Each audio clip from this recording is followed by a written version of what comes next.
선교사의 정신건강과 책무를 함께 집필한 글로벌 선교 지도자 포럼 김진봉 대표를 만나 얘기 나눠봤습니다. 박사님 네, 안녕하세요. 안녕하세요.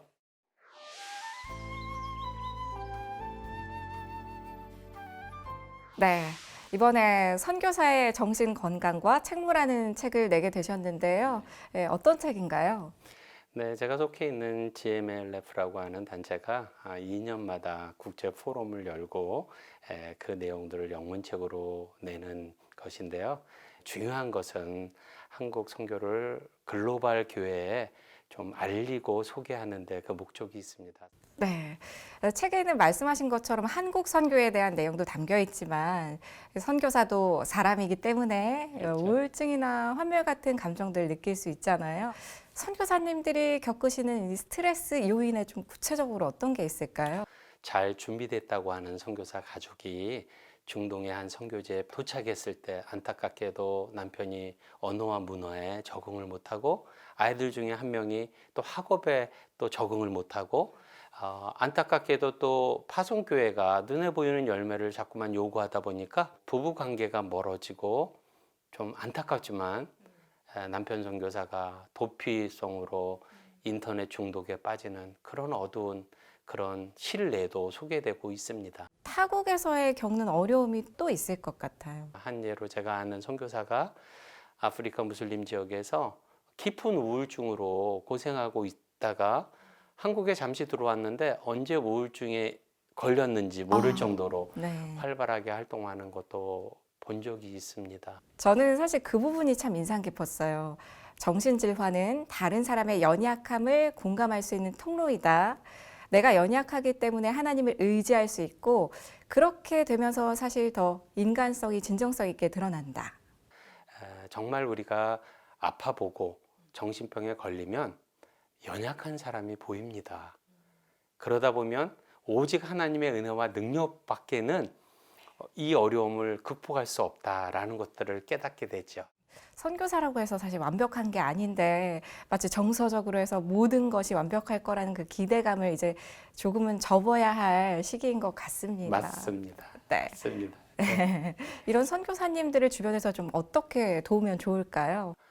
왜 행복한 선교 사역을 할까? 그것은 파송 교회와의 관계가 밀접하고 건강하다는 연구 결과입니다. 선교사를 잘 돕기 위해서는 긴밀한 소통, 또 솔직한 소통.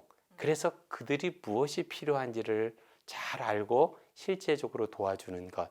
한 예로 사실 무슬림 지역에서 사역하고 있는 한 가족이 파송교회의 도움으로 종교적인 자유가 있는 휴양지에서 휴가를 보냈습니다. 그것이 그들에게는 얼마나 큰 도움이 되었는지 모르거든요.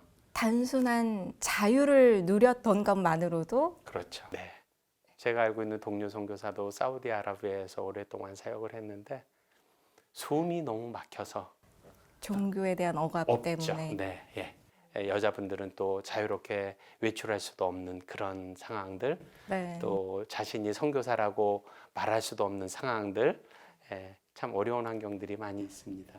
네, 듣다 보니까 자유를 비롯해서 이런 건강한 정서들을 많이 누릴 수 있도록 주변에서 좀 도와줘야 할 것 같고요. 맞습니다. 네. 그럼 또 스스로 좀 이런 우울함이나 이런 감정들 극복할 수 있는 방법 어떤 게 있을까요? 깊은 정신질환을 겪고 있는 케이스면 속히 전문가의 도움을 받아야 됩니다. 그렇지만 그 증상이 아주 약하다면 정말 서로 이해해 줄 수 있는 그런 신앙의 공동체의 도움이 참 필요합니다. 감사하게도 가끔 선교지에서 선교사들끼리 모여서 함께 교제 나누고 기도하고 격려하는 것도 도움이 될 수 있겠고요. 더 중요한 것은 파송 교회들이 좀 더 실제적으로 그들과 소통하면서 도와주는 것도 좋은 예라고 할 수 있습니다. 자기 생명을 거둬달라고 할 정도로 탈진했던 이 선지자 엘리야를 먹이시고 재우시고 또 회복시키셔서 이 사명의 자리로 데리고 오셨던 하나님이 생각나는 대목인 것 같습니다. 마지막으로 시청자 여러분께 전하고 싶은 말씀 나눠주시죠. 네, 제 개인적인 선교사에게 간증을 나누고 싶습니다. 오지에서 사역하면서 적지 않은 정신질환을 겪었을 때 안타깝게도 파송교회는 실패한 선교사로 생각하여 모든 후원을 중단했습니다. 사실 가족들의 재정적인 후원이 없었다면 정신과 의사나 상담 센터를 통해서 도움을 못 받았을 것입니다. 이 자리에 저도 없었겠죠. 엘리야처럼 베드로처럼 좌절과 실망과 실패와 심지어는 자살의 충동까지 이룰 수 있습니다. 그러나 하나님은 그들을 버리지 않으시고 다시 치유와 회복을 통해서 더 강인한 하나님의 사람으로 사용하였습니다. 우리 시청자 여러분들도 설령 선교사들이 어려움에 겪을지라도 자식처럼 또는 가족처럼 생각해 주시고 잘 이해하시고 도와주셨으면 감사하겠습니다. 고맙습니다.